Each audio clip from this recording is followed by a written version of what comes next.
Hello and welcome to the Hawaii Association for College Admission Counseling Virtual College Fair. Thank you for joining us today.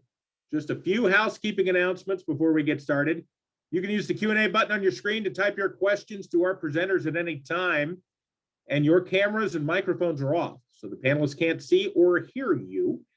This is just one of many different sessions happening today. There are actually two more sessions following this one. Be sure to sign up for additional ones if you've not done so already at the same place that you signed up for this one. This presentation is being recorded. It'll be available within about a week at strivescan.com/Hawaii. Well, now that I've gotten the housekeeping stuff out of the way, I will step out of the way and turn it over to our first presenter from Ritsumeikan University, Kyoto, Japan. Thank you, Russ. Great. So I'm going to start my presentation. Here we go.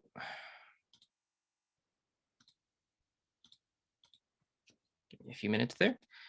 Well, thank you so much. So I am Ritsumeikan University in Japan. We are a comprehensive university founded in 1900. We currently have about 36,000 students. We are a university that's located in Kyoto. So if you can see right there, this is Tokyo, and we're a bit in the middle of Japan there. So if you've ever been interested in Japan, definitely consider Ritsumeikan University, Japan. We currently have 5 English-based programs. We have a lot of Japanese-based programs. So if you have good Japanese skills, you can definitely come over here to Japan. But we are pretty well known in the Western Japan as one of the major private universities. We are a nonprofit university. We have about 36,000 students that study with us. And we also offer scholarships currently to international students that are coming to Japan. Currently, we have about 25,000 students studying internationally that come to Japan, and a lot of them actually find opportunities and jobs in Japan after they graduate. Currently, the programs that we are offering are in these 5 different areas or 5 different programs. We have collaborative degree programs, as you can see right there. We have our dual degree programs, and we also have the international joint degree program with American University in Washington, D.C. So these programs are unique in the fact that your degrees that you get are actually from 2 universities as well. Now, the single degree programs are Ritsumeikan University degrees. We have one in international relations, one in policy science, and one in information science and engineering. And these 5 degrees are all done in English. So if you don't have any Japanese, that's perfect. You haven't learned Japanese language before, don't worry. Come over to Japan and learn Japanese in Japan. We also do, we've actually been doing these applications online for the vast amount of 5 years now. And we're proud to say that there's quite a lot of Japanese interest, and it's been growing in the past few years. So I think it's a great time to actually be considering Japan if you like Japan, and Hawaii has a lot of experience from Japan as well. So I'd like to see you come to Japan. Our main application documents are essays. We just look at your transcripts. Students from Hawaii technically don't really need to have an English test score, so we can do some waivers for that. Letters of reference, and the most important thing is your high school diploma. So we would like you to finish your high school diploma and submit that. Or if you're currently in grade 12, you can just submit your estimation. If you're graduating next year, for example, you can give a letter from your school saying that you'll be graduating next year. On screen, you'll see a few sites, a few links as well, and I'll give you a link if you want to. Please use the Q&A box and contact me. I'll be able to give you a link to all the links that you see on screen right now, as well as our virtual booth for you to access.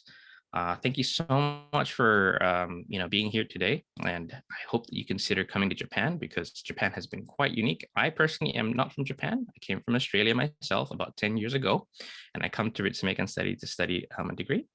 And now I'm here, so I hope to see you in Japan soon. Thank you so much for taking a listen. And it's been great. So, domo arigatou gozaimasu.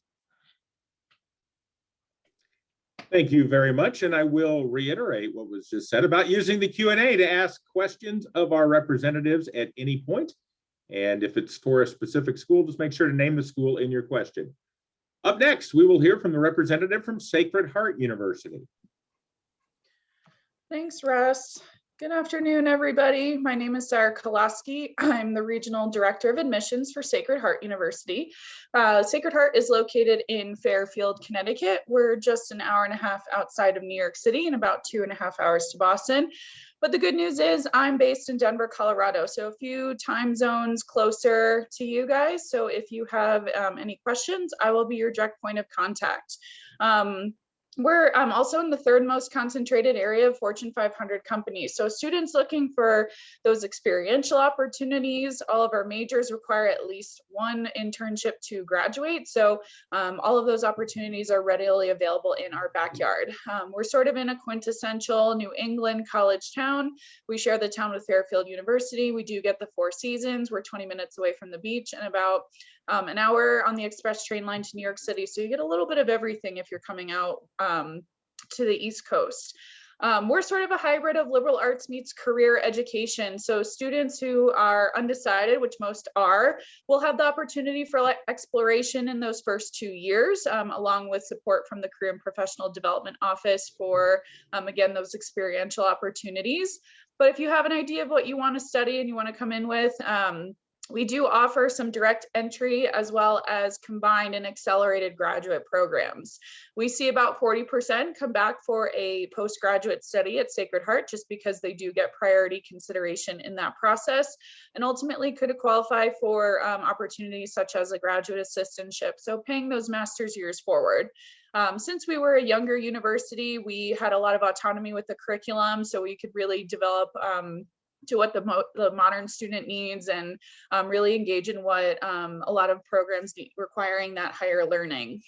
As it sounds, Sacred Heart is a Catholic institution, but we became independent from the church early after our founding. We were the first lay-led Catholic university in the world, meaning we had non-clergy presence at those administrative levels. So the big takeaway I would say from the faith itself is our commitment to community service. We have both domestic and international partnerships that engage students in that global citizenship, really wanting to get involved in social justice and civic engagement.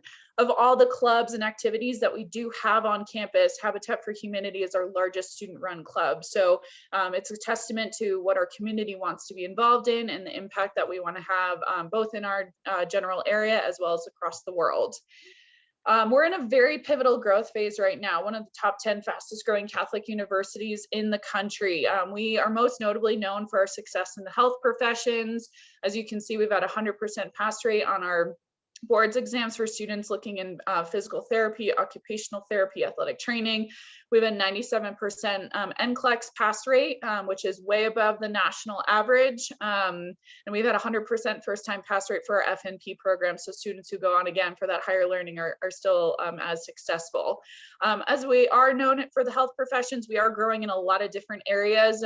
We have top 5% of internationally accredited business schools in the world, top 20 in the country for performing arts, game design, and community service. And we've had a 99% job placement rate over the last 5 years. So our students are, we're not just thinking about your 4-year plan, we're thinking about your 5, 6, 7-year plan as well and want to see that success through. In the last 7 years, we've had 14 new buildings introduced to campus. So a lot of new dining options, dormitories. We acquired GE's former headquarters. So my undecided engineers, you have the opportunity to work in 11,000 square foot makerspace, utilize drone labs, artificial intelligence labs, game design labs. And in the bottom right corner of that top middle picture, that's actually a hotel for our hospitality and resort management program. So that will be completely student run once the renovation is complete at the end of the year. We also acquired a community theater in downtown Fairfield to emphasize our growth in the performing arts. We have a direct connection to Broadway for students who are looking for that opportunity. Our theater arts director is the lead producer of a lot of Broadway productions. So it's a really great opportunity for students. The most recent update, which is not on here because we just broke ground a week ago, we are adding our Martiri Family Ice Hockey Arena. So to facilitate growth both in our varsity and club hockey programs, that will be set to be completed by 2023. So it's a great time. A lot of the facilities are brand new, and even some of the state-of-the-art facilities you'll use in your general learning compared to where you might work later on. This is an overview of our application process. Again, it's pretty straightforward. We just ask for the common application, official high school transcript, and a letter of recommendation. We are test optional. We have been test optional, and we will continue to be test optional for the foreseeable future. If you don't want to submit your scores, that you can kind of see the ranges on the slide here for what we look for the general university, as well as for our nursing and health profession programs, which are most competitive application processes. But I encourage, if you want to add an additional piece to your application, to reach out to me directly for an interview. If you do have the opportunity to come to campus and visit, and of course we are offering virtual opportunities as well. So a lot of different options there, and all students are automatically considered for merit scholarship through the process, and 93% of students receive some sort of financial aid. Thank you again for your time. I will throw my information in the chat, and now I will pass it on to the next presenter. Thank you very much. And I'll remind everyone to ask questions. You can use the Q&A button to do that. You can do that at any time. Also, as mentioned, the chat, pay attention to that, as the representatives could be sharing info with you, as far as contact info, links, that sort of thing. Up next, we'll hear from the representative from Western Washington University. All right. Aloha. Thanks for listening. My name is Grace Jones, and I am the Associate Director of Admissions at Western Washington University. So I'm going to get my slide on full screen here. Okay, so Western Washington University is located in Bellingham, Washington, so just about as Pacific Northwest as you can possibly get. Bellingham has a population of 83,000 people. Western is a public university with about 16,000 students, 95% undergraduate. So that means that you are taught almost exclusively by professors, not by teachers' assistants in grad programs. The average class size is 27. We have a very small faculty student ratio of 18:1. And as I mentioned, 99% of those classes are going to be taught by professors, not by teachers' assistants. So we have 175 majors, actually more than 175 majors.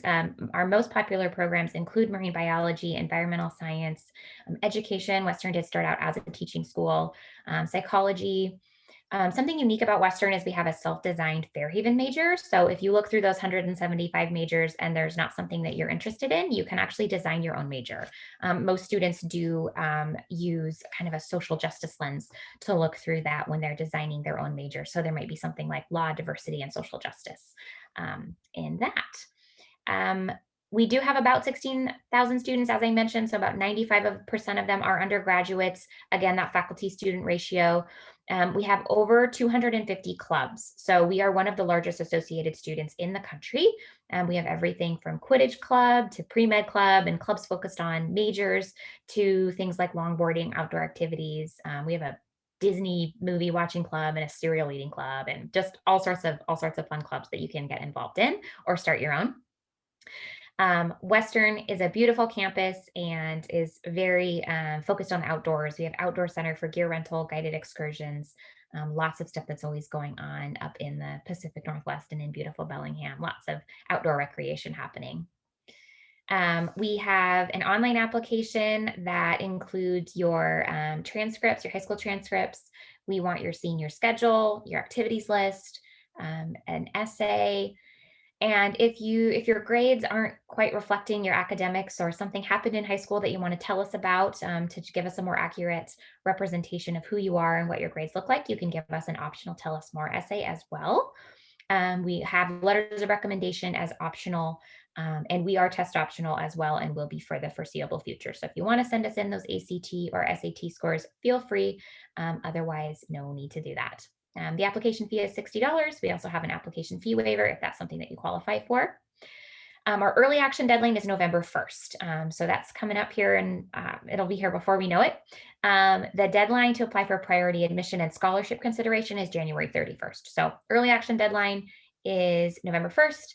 The financial aid application priority deadline and the application for admission deadline is January 31st. So if you leave with nothing else from me today, just remember January 31st is that deadline for financial aid, scholarships, and admission. So scholarships is always a big question for students, especially out of state.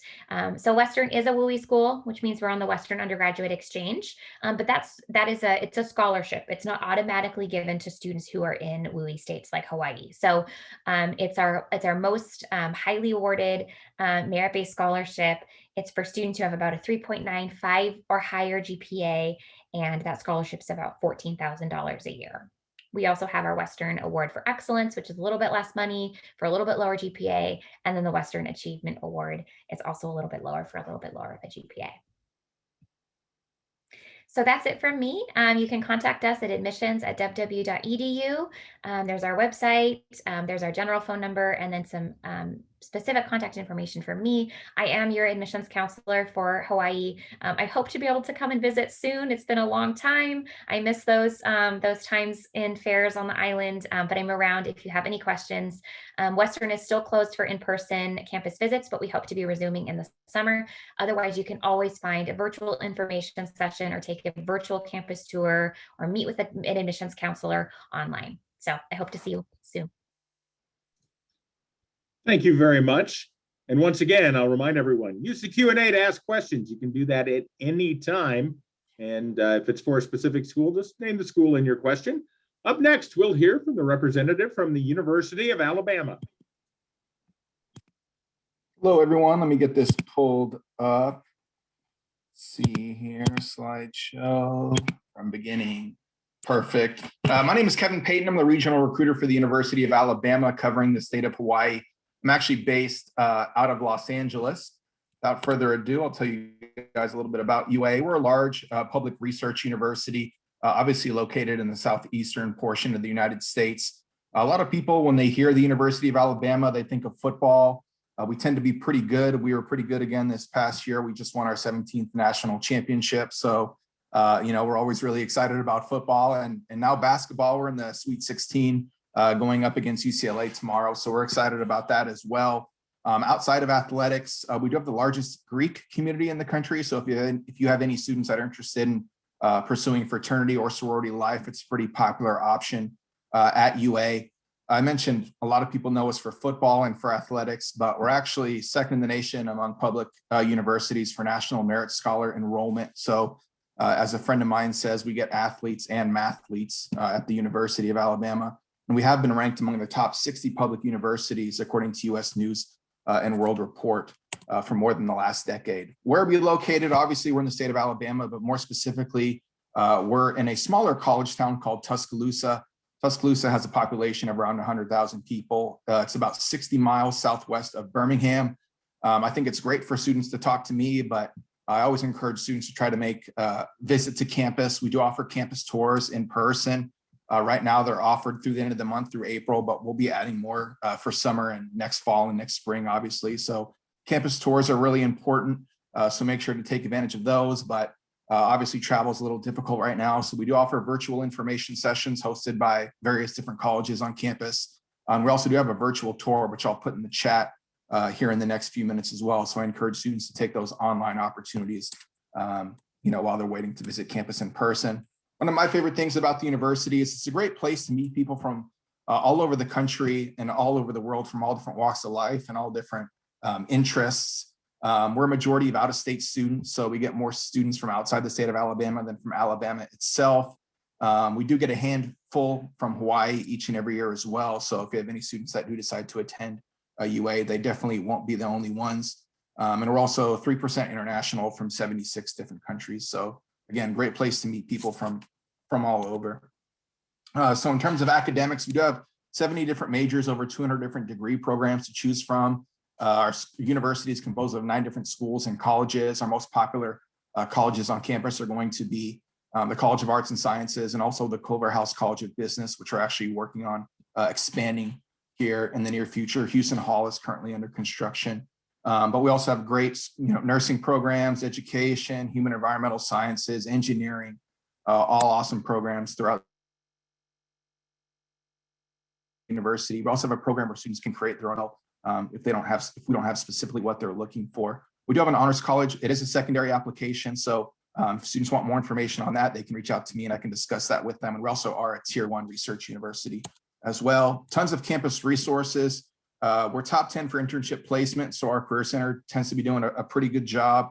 And we also do have a 90% success rate for recent graduates. So students are, either finding employment or getting into graduate schools. So we're proud of the work they've done there. Being that we're a majority of out-of-state students, we also have an awesome office of first-year experiences to help students get connected and meet people and make friends and network on campus. So always encourage students to take advantage of some of those resources. And as you can see, there's more here listed on the slide. Student life is a big thing. One of the ways to get involved, obviously, is through a club or organization. You can see we have it's over 600 now, political, social, religious, identity-based. Intramural sports is how I got involved as an undergraduate. I also had a couple of different on-campus jobs. I was a referee for intramural sports, and that was a lot of fun. But I was also a peer mentor for students in nursing and health promotion. So I encourage students to look for a couple of those ways to get involved on campus. And then Greek life, as I mentioned earlier, we do have the largest Greek community in the country with about 34% of our students involved in Greek life. We have some of the nicest houses in the country, and students that are involved in Greek life at UA are pretty heavily involved in the community. Last year, they contributed over 5 million hours of community service. So they've done tremendous work around Tuscaloosa, and they actually have a higher GPA than our otherwise student body. So they do a really good job of holding each other academically accountable and maintaining a high level of academic success on campus. We do require freshmen to live on campus at least the first year. After the first year, students are welcome to move off campus if they like. I was a transfer student. I liked living on campus both years, so I thought it was really easy and convenient. But 34 different housing options. Typically every year we have around 8,400 students living on campus. 4 different all-you-can-eat dining halls and 12 different restaurants. Just my reminder that I'm running out of time here. Next year, we're going to be on the common application, should be opening up on August 1. So feel free to reach out to me as soon as we set our admission requirements for next fall. Also, cost of attendance, we're a public out-of-state school. Tuition for out-of-state students is around $30,000. Total cost is around $44,000. Total direct cost before scholarship or financial aid. That being said, we do offer some pretty generous merit-based scholarships. This is what we had this year. Ranges between $6,000 and $28,000 based off of a student's GPA and test score. And then because so many students weren't able to test this year, we also implemented a competitive scholarship scale that was based off of students' core GPA and also their scholarship application. So that's my time. I appreciate you all listening, and I'll put my contact information in the chat. Thank you all so much. Roll Tide. Thank you very much. And I'll mention the Q&A again because I like mentioning the Q&A. It's a great way for you to ask questions. In fact, the only way to ask questions during the session. Use the Q&A at any time. Also, pay attention to the chat as you'll get great information from the representatives coming your way there. Up next, we'll hear from the representative from Deakin University. Thank you very much, Russ. I'm just going to get set up here, so bear with me, please, for a moment. And I will get going. Okay, thanks everyone. My name is Tori Ellenberger. I work for Deakin University. Deakin University is actually located in Melbourne, Australia. So often when I speak with students from across the country, they're saying, oh yeah, I know about Australia for things like Vegemite or Tim Tams or the Great Ocean Road, the cute and furry koalas and kangaroos. But Australia is also really well known for top quality education and research. And Deakin University, of course, is one of those universities. So I'll just walk you through a bit about where Deakin is located. So if you'll see the map of Australia here, the state that is outlined in pink is the state of Victoria, and that is where Deakin is located. So Deakin has 3 different locations with 4 campuses. So we've got the Melbourne Burwood campus that is about 25 minutes from the Melbourne CBD. And then further along the coast there, we have our Geelong campuses. So we have 2 campuses there, one that's right on the waterfront. It's beautiful. And in fact, this picture is taken right down the road from the university. So then if you carry on a little bit further down the road, further out, we have a campus in Warrnambool, which is gorgeous, much smaller campus, but much like the students at Deakin, a lot of the campuses have different personalities. So you can really just get a feel for which one you think you would fit in best at. We've got heaps of videos available on YouTube and on our website to really get a look at, the different places that you could be studying. Australia is geographically similar to the size of the US, but with a much smaller population. And most Aussies live within about an hour and a half of the beach. So you'd feel right at home there in Australia.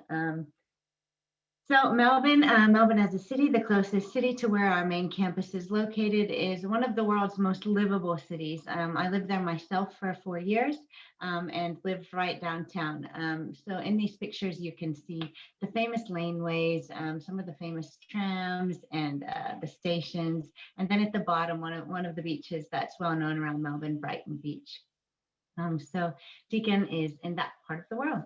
Now, a little bit more about us as a university. So Deakin is quite young, so established in the 70s, but since then has really gone on an ambitious upward trajectory in terms of research quality. And that's evidenced through where we're publishing, where academics are sitting on the editorial boards, and also our international rankings. Deakin is known as Australia's Digital Academy, and I'll talk a bit about that more in a few moments. But really the things that we pride ourselves on at Deakin are student satisfaction and the technology that we have that supports student learning. Much like the population of Melbourne, Deakin has a very diverse student population. So 1 in 4 people born in, 1 in 4 people living in Melbourne are not from Australia. And that makes it nice. And similarly at Deakin, we've got a very diverse student cohort. So around 16,000 international students at Deakin, with a total population of 64,000 across our campuses. Deakin also has a cloud campus. So when Deakin first started, we started as a distance education provider. So back when we first started, we were sending curriculum via teaching over the phone, sending things through the air, teaching over the radio. And much like the world has progressed, so has Deakin in terms of connecting with students wherever they are, be it in the same campus environment or across the world, having access to technology that really helps support your journey as a student.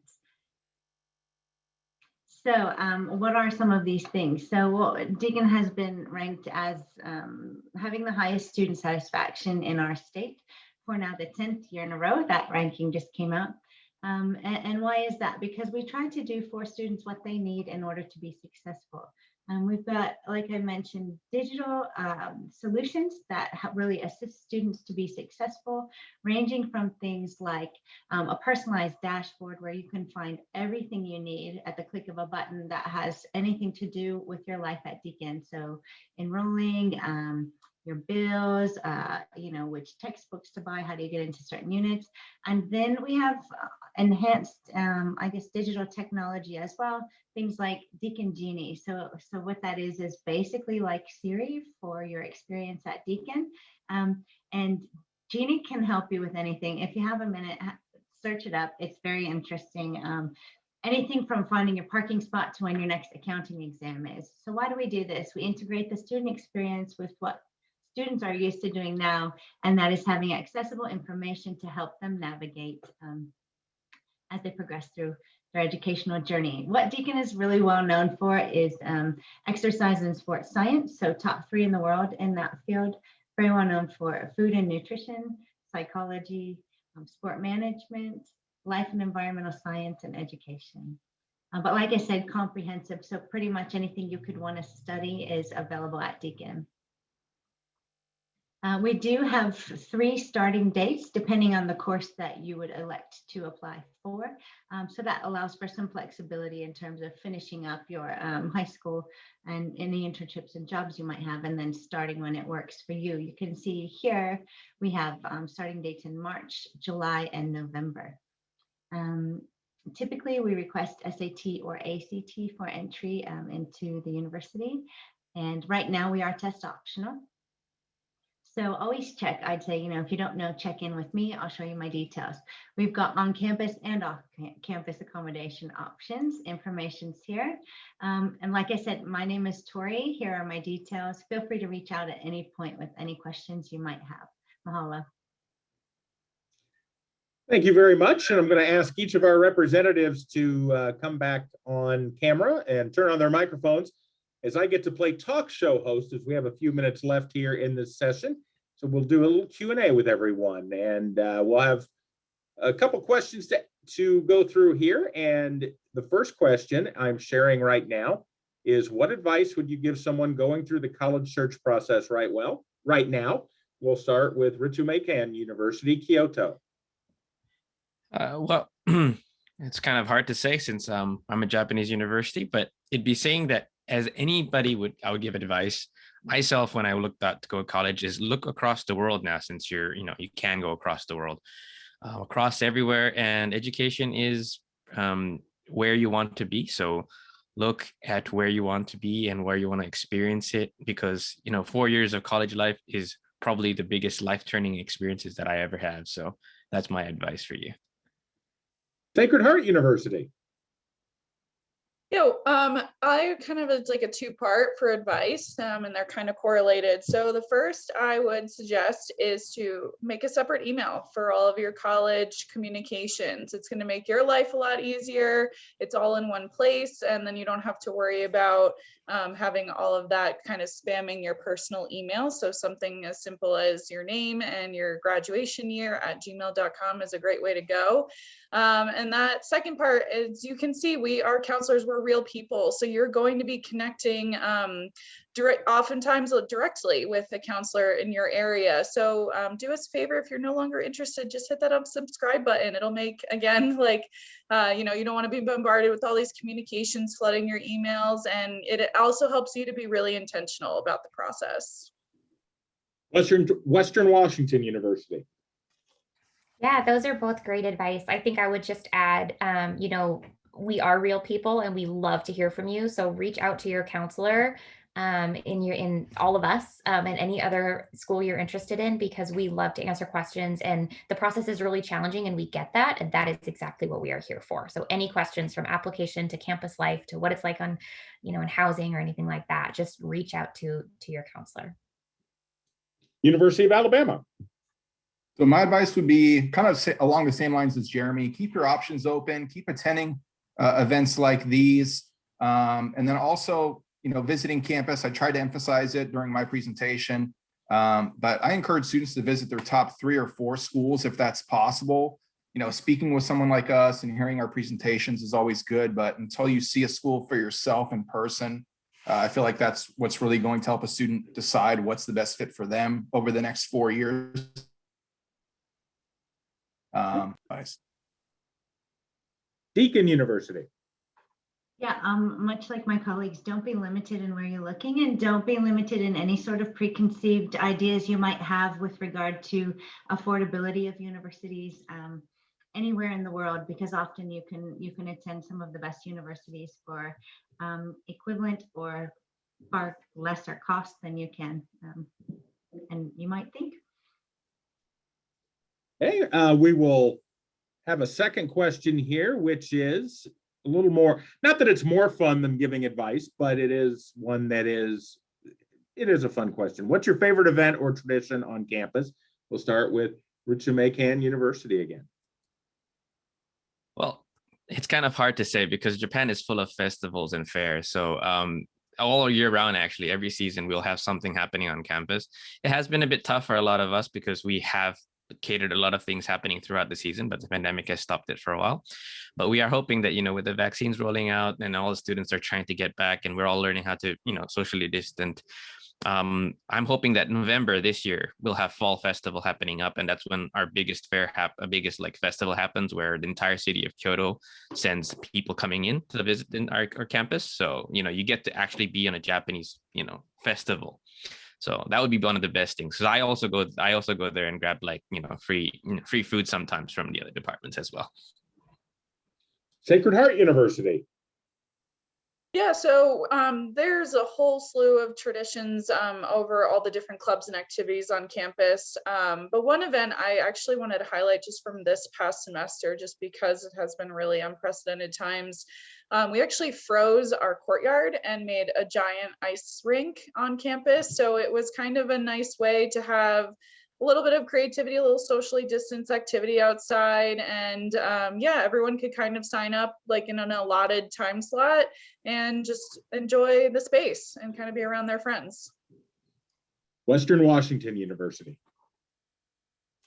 Yeah, I mean, like Sarah and Jeremy, there's a lot to highlight, but I think my favorite thing is at the beginning of the fall quarter, at the end of September, when all of the freshmen are just on campus for the first time, we do something called Paint Bellingham Blue, and everybody gets in their blue Western gear, and we march through town and end up downtown, and there's a big festival with lots of food trucks and music and things like that. So we paint the town blue.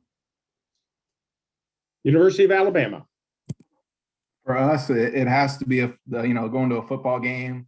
It's a huge deal. Bryant-Denny Stadium, 100,000 seats. Obviously, this last year we restricted attendance, but with the vaccine and things, we're hoping to open that up a little bit more this upcoming fall. But the school spirit and just the atmosphere of a home football game is awesome. And Deakin University. Yeah, one of my favorite traditions in Melbourne and at Deakin, of course, is also in November. So another fall event, but it's for the Melbourne Cup. It's called the Race That Stops the Nation, and so everybody, literally, doesn't matter if you're at work, if you're at home, it literally stops the whole country to watch a race and just enjoy time with your colleagues and your friends, and get dressed up and really just appreciate the lovely weather at that time of year in Australia. All right. Well, we have time for a third question and another fun one. And this is just give an interesting or fun fact about your school. We'll start with Ritsumeikan University again.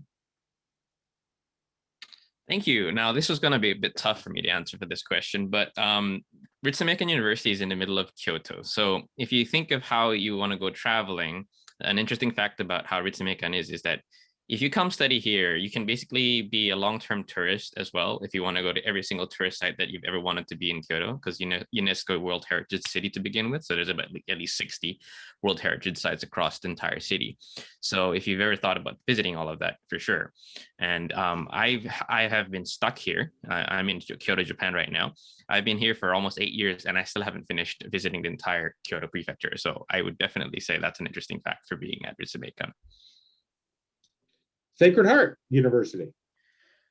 Yeah, one thing I like to highlight, Sacred Heart's also really big on study abroad. We actually have 2 international campuses. So kind of a unique thing if students are considering nursing, health professions, pre-med, students have the opportunity to study abroad for a full semester on our Ireland campus, just because there's a hospital located there, and you can do your clinicals overseas. So it does add that global health component and just kind of diversifying your overall portfolio. Western Washington University. So this is just a fun fact about campus. Our campus is actually built on a giant peat bog. And so it sinks into the ground 1 millimeter every year. And so we have bricks all over campus and they're constantly loosening and sometimes they just come up. So we always warn freshmen to look at your feet a little bit when you walk because you might trip on a brick. University of Alabama. So mine would be, we've produced 15 Rhodes Scholars. I mentioned sports. A lot of people think of us as a football school, but in terms of National Merit Scholar enrollment and also producing Rhodes Scholars, we have a lot of really high achieving academic students as well. So 15 Rhodes Scholars. Deakin University. At our Warrnambool campus, which is the one that was furthest from the city of Melbourne, there's actually a whale watching platform that's walkable, and it's just one of the most beautiful things to take a stroll from campus down through town and do some shopping and then wind up at the whale watching platform. Well, thank you for sharing those fun facts and great information about not just your school or your schools in general, but all the great advice as well for those going through the college search process right now. I want to thank all of our attendees for joining us today. When you close this window, there'll be a link to a very quick 4-question survey. We'd appreciate any feedback you can provide. This is just one of many sessions being hosted. Be sure to sign up for additional ones, the same place you signed up for this one. And in about a week, you'll be able to find this session's recording as well as all of the other session recordings at strivescan.com/Hawaii. Once again, I want to thank each of our representatives for joining us for this session. Thank you very much, and have a great rest of your Saturday. Take care.